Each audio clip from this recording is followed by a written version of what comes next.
بات پوچھی تو ہم یہ جو حج ہے، حج کی برکات انوارات، کیسے ہم اس کو برقرار رکھیں. اکثر نے یہ بات پوچھی.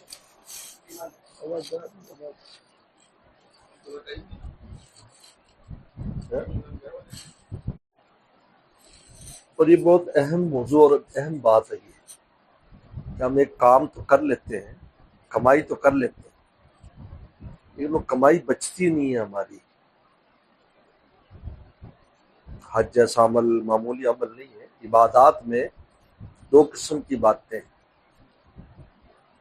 مالی اور بدنی، دو ہی قسمیں. بدنی عبادت میں نماز اور روزہ ہے، مالی عبادت میں زکوٰۃ صدقہ خیرات. حج ایک ایسی عبادت ہے جو مالی اور بدنی دونوں ہے. اس سے آپ اندازہ کریں کہ اس کی قیمت کتنی زیادہ ہے. یہی وجہ ہے کہ زندگی میں ایک بار فرض ہے. زکوٰۃ ہر سال فرض ہے، رمضان ہر سال فرض ہے، نماز روزانہ فرض ہے. حج زندگی میں ایک بار ہے. معلوم یہ ہوا کہ حج اتنی اونچی عبادت ہے کہ اگر ایک بار زندگی میں حج کر لے تو اس کا نور جو ہے وہ زندگی بھر کے لیے کافی انف. نماز کا ایک نماز کے بعد دوسری ڈاکٹر صاحب اوپر آؤ، ادھر یہاں بیٹھو. نہیں بیٹھو نا، کرسی جب الاٹ کی جائے تو بیٹھنا چاہیے.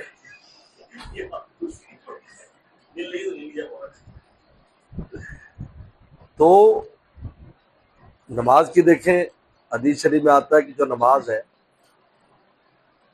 وہ آپ 5 ٹائم نہانے کی طرح ہے. ٹھیک ہے، لہٰذا ایک نماز کے بعد دوسری نماز آتی ہے تو پھر وہ بیچ والے گناہ معاف ہو جاتے ہیں. پھر تیسری نماز جمعہ ہے، جمعے سے جمعے کی حدیث میں آتا ہے جمعے سے جمعے کے گناہ اور 3 دن زائد کے گناہ معاف ہو جاتے ہیں. ایک جمعے میں 10 دن کے گناہ معاف ہوتے ہیں. اور یہی زکوٰۃ کا ہے، یہ سالانہ، یہی روزے کا ہے. لیکن حج پوری زندگی میں ایک بار ہے، فرض جو ہے صرف ایک بار. کیونکہ ایک بار کا حج کا اثر پوری زندگی بعد میں 50 سال گزارے، 70 سال، 100 سال، وہ انف اور کافی ہے. رمضان اور نماز 5 ٹائم پڑھنی ہے، زکوٰۃ ہر سال دینی ہے، روزہ ہر سال رکھنا ہے. اس لیے کہ اس میں بدنی اور مالی دونوں عبادتیں شامل ہیں. مالی بھی، مال خرچ ہوا، اور بدنی بھی. اور مال خرچ کر کے یہ بھی کہا جا رہا ہے کہ بھائی اللہ کے مہمان ہے، رسول اللہ کے مہمان ہے. لہٰذا یہ بھی نہ کہو کہ ہم نے خرچ کیا، یہ تو ہم نے بلایا بھائی تم. عجیب ہے نا، کیا شان ہے. خرچ بھی تم سے کراتے اور یہ کہنے کی اجازت نہیں کہ ہم نے کیا، ہم نے بلایا ہے بھائی. ہم نے تو بہت پہلے لبیک کہلوا دیا تھا، اس لیے بلایا. اور پھر جیسے کہ میں نے پہلے بتایا کہ واپسی کی دعا میں غانمین کا، واپسی دعا ہے کہ جب مدینہ شریف سے روانہ ہو یا مکہ شریف سے آپ کا سفر ہو تو سالمینہ غانمینہ اذا اوطاننا.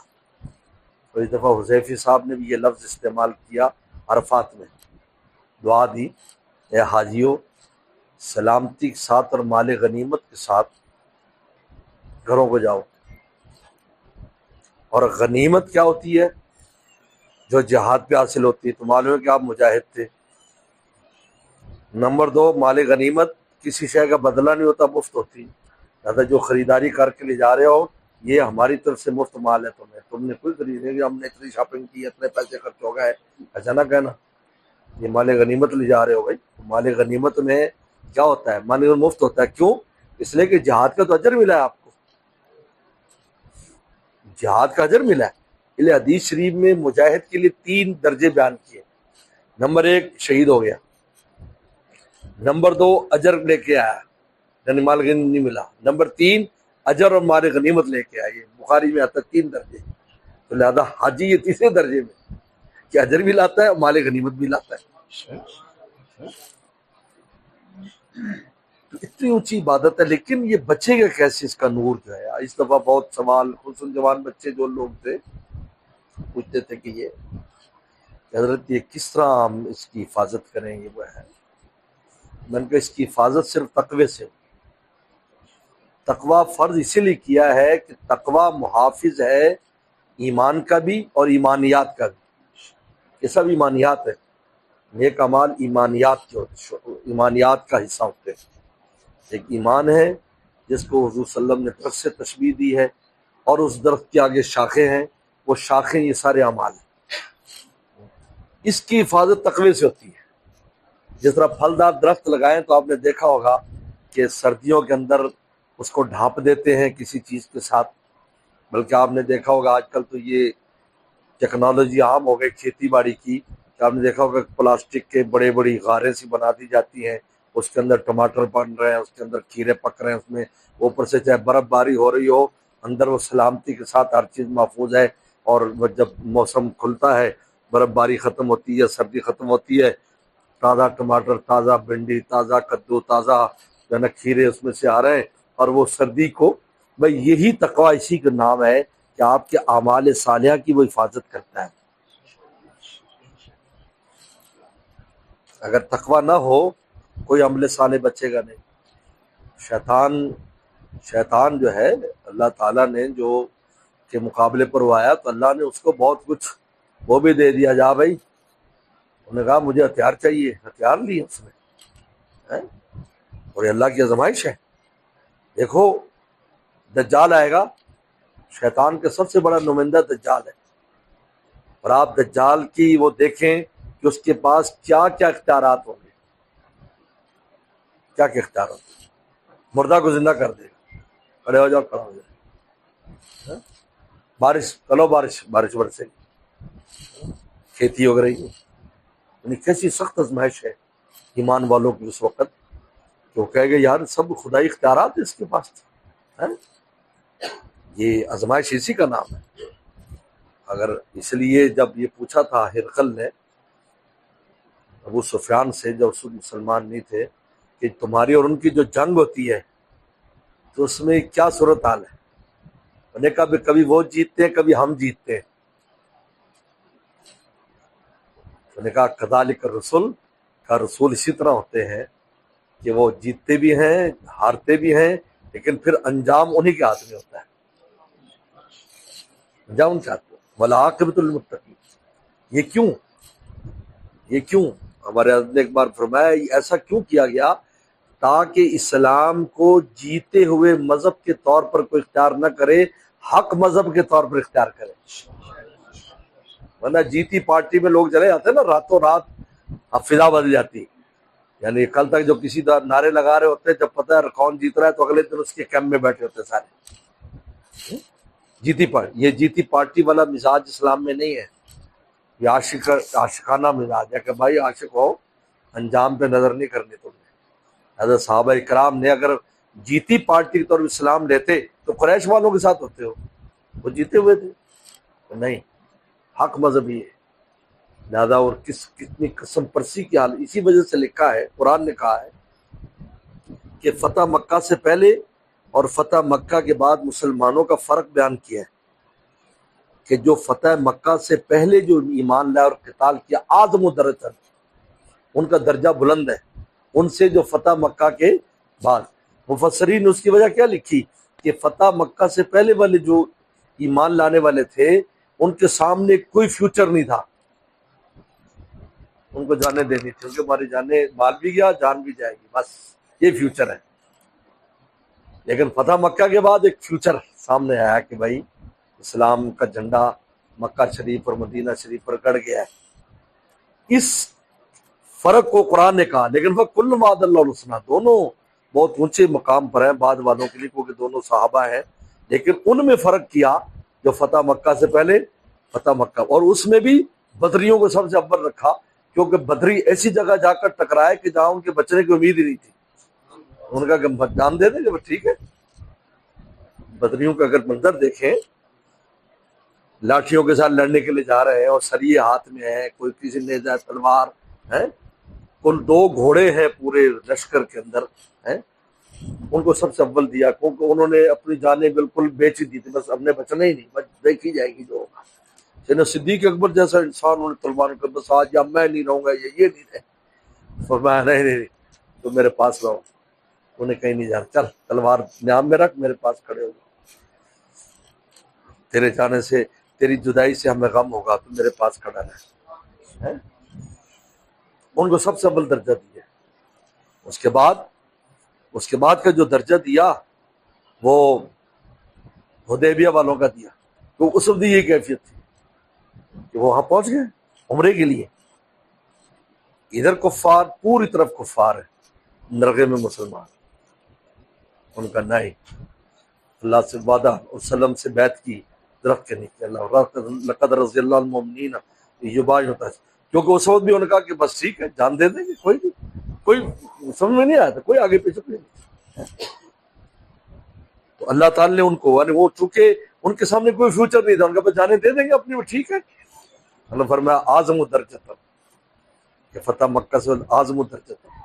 اس لیے اللہ نے اسلام کو جیتے مذہب کے طور پر قبول کرنے کا نہیں کہا.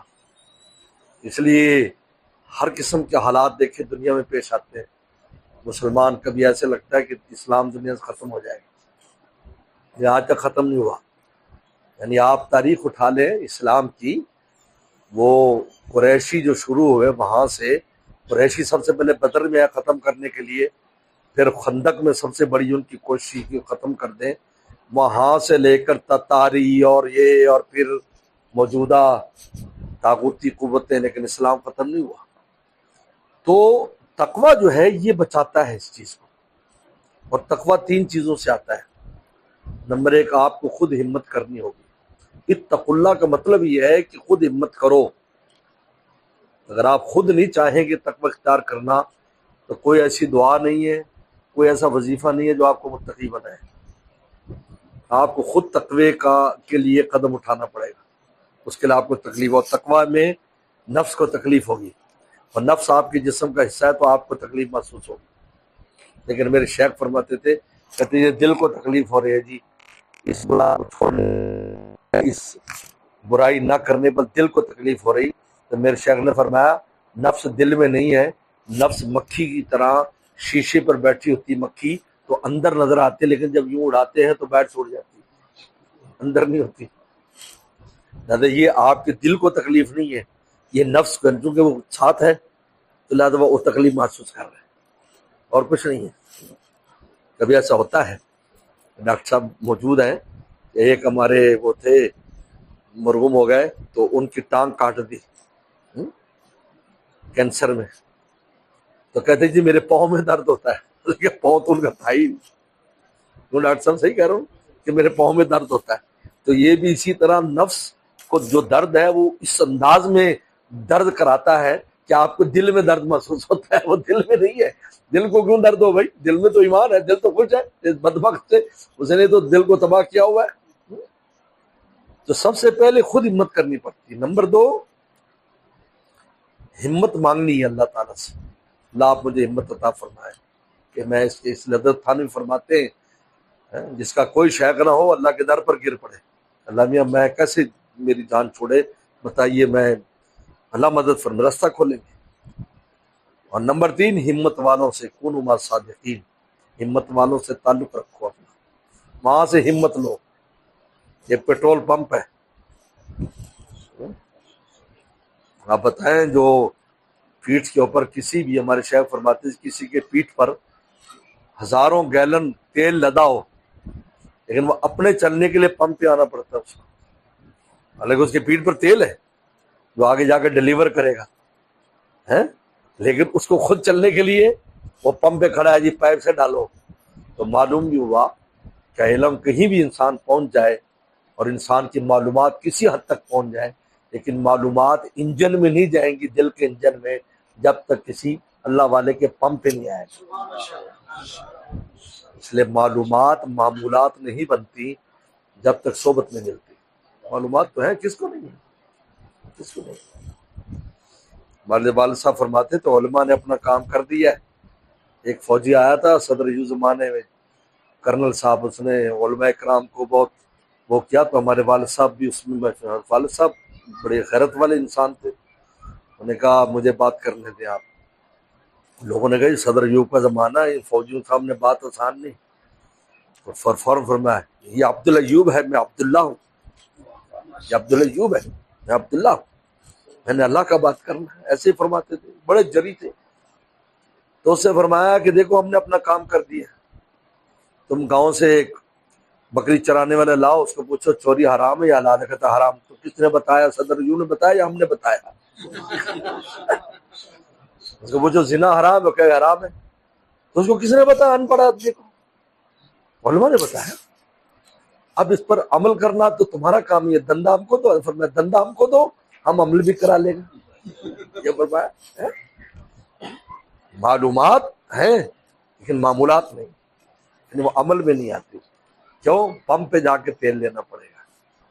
کونوا مع الصادقین. آج اس میں اتنی کوتاہی ہے، اس کو ضرورت نہیں سمجھتے.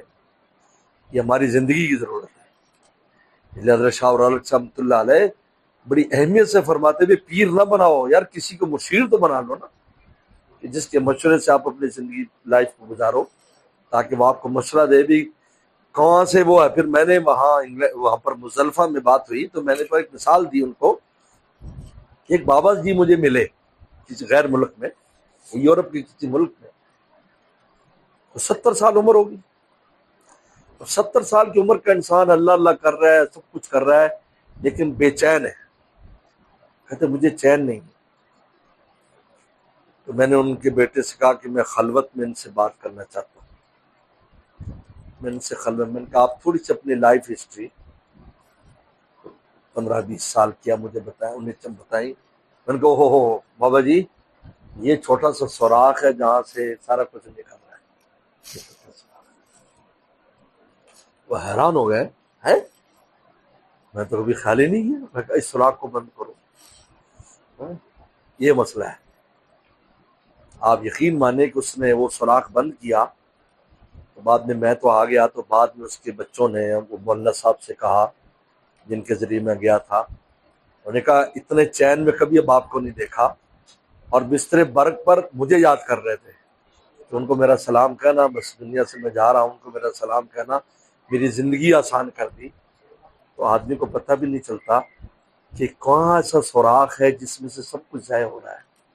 ایک اور بزرگ تھے، ایک ڈاکٹر صاحب ہمارے یہاں پیڈز کے، یعنی یہ بچوں کے ڈاکٹر ہیں، بڑے ڈاکٹر ہیں، ریٹائر ہو گئے. ان کے والد صاحب بہت نیک آدمی تھے، تجربہ. وہ میرے پاس آئے، وہ کہا کہ ان کو چین نہیں ہے، بے چینی کا اظہار کرتے. میرے پاس بیٹھے، ان کو میں نے ان سے یہی بات، میں نے کہا کہ آپ کا مسئلہ پتہ کیا ہے؟ آپ بیعت ہو جائیں کسی سے. میں نے ان سے ایسے کہا. تو تقریباً 80 سال ان کی عمر ہوگی. تو ان کا اچھا. میں کہا آپ کی میں یہ کمی ہے، بس باقی سب ٹھیک ہے. آپ بہت اونچے معاملات کرتے ہیں، پوری 3 بجے سے ذکر اذکار کرتے ہیں صبح تک، لیکن آپ بیعت نہیں ہے. آپ بیعت ہو جائیں، اس کی کمی ہے. تو بیٹے سے کہا کہ ڈاکٹر صاحب سے کہا کہ حضرت مجھے انہیں سے بیعت کرا دو. خیر میں نے بیعت کر لی. تو وہ ڈاکٹر صاحب کہتے ہیں کہ 2 سال زندہ رہے. وہ ڈاکٹر صاحب کہتے ہیں ہم نے کبھی اتنا چین میں والد کو نہیں دیکھا، اور دعائیں دیتے تھے کہ یار انہوں نے عجیب میرا مرض پکڑا ہے. کونوا مع الصادقین. کبھی انسان کو پتہ ہے ہر طرح کا پرفیکٹ سمجھتا ہے اپنے آپ کو، لیکن اس کو سوراخ کا پتہ نہیں چلتا جہاں سے سب کچھ ضائع ہو رہا ہے. مطلب تقویٰ ہمارے اس انوارات کا حفاظت کرتا ہے، جو حج کے نور ہے، نماز کا نور ہے، کسی بھی چیز کا بھی نور ہے. تقویٰ حفاظت کرتا ہے، اور تقویٰ 3 چیزوں سے آتا ہے. اس لیے اللہ نے اپنی دوستی تقوی پر رکھی کہ میرا ولی وہ ہے جو تقویٰ والا. کیوں؟ اس لیے کہ تقویٰ دلیل ہے کہ نفس و شیطان سے آپ کی دوری ہے. تو جب نفس و شیطان اللہ کے دشمن ہے، جب دشمن سے دوری تو اللہ کیا حضوری. دشمن سے دوری، اللہ کیا حضوری. بس ابھی میں نے حاجیوں سے کہا وہاں، میں نے کہا دیکھو حاجیوں تلبیہ پڑھتے جا رہے ہیں، تلبیہ لبیک لبیک، عرفات میں لبیک، مینا سے شروع ہوئے عرفات مزدلفہ. ہمارا تلبیہ کب بند ہوگا؟ جب شیطان سے دشمنی کا اظہار کریں.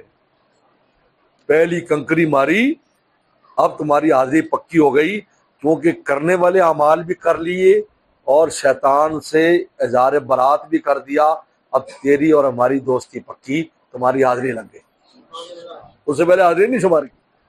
عرفات جو سب سے بڑا رکن ہے، حاضری تلبیہ پڑھتے ہو، مزدلفہ میں تلبیہ پڑھتے ہو، 10 تاریخ کو تلبیہ جب پہلے ماری اب حاضری ہو گئی، کیونکہ صرف عبادت کر لینا کافی نہیں ہے، بلکہ نفس اور شیطان کے اثرات سے اس کو محفوظ کرنا۔ آپ پیسہ کماؤ اور پیسہ آپ کا چوری ہوتا رہے، آپ بتائیں کہے گا آپ مالدار ہو جائیں، کبھی مالدار نہیں ہو سکتے۔ تو بہرحال اللہ کا شکر ہے، اس سفر میں اس سے بہت فائدہ ہوا، دوستوں کو بہت فائدہ ہوا۔ نے کہا جی ہمیں بات سن میں آ گئی، ان کا تقوی رہنے کی کوشش کرو، کوئی بھی نیک آدمی تمہارے علاقے میں ہو کچھ ہو کے بعد اٹھنا بیٹھ نہ کرو۔ حضرت نے تو لکھا ہے، مفتی شیخ صاحب نے، اگر کہیں کوئی بزرگ نہیں ملتا، صاحب تربیت نہیں ملتا، تو کوئی بزرگ حاجی ہو اس کے پاس ہی بیٹھ جایا کرو، کیونکہ وہ جو بڈھا ہو جاتا ہے نا تو اس کے بھی جذبات ختم ہو جاتے ہیں، شہوت، اس کے بھی نفس مر جاتا ہے، مگر وہ کسی کام کا نہیں ہے نا، نفس کیا کرائے گا بیچارے سے؟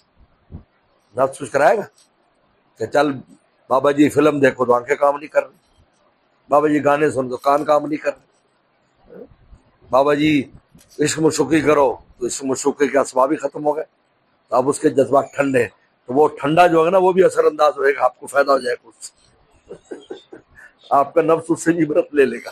حضرت نے لکھا، مفتی شمس صاحب معرف القرآن میں لکھا ہے، یعنی صحبت کی اہمیت پر، اگر کوئی اللہ والا نہیں ملتا، کوئی ان کا غلام نہیں ملتا، تو تم کم از کم کسی بابے بزرگ کے پاس بیٹھ جایا کرو، اس کی صحبت سے تمہیں فائدہ ہو جائے۔ اللہ عمل کی توفیق عطا فرمائے۔ آ جاؤ بیعت ہو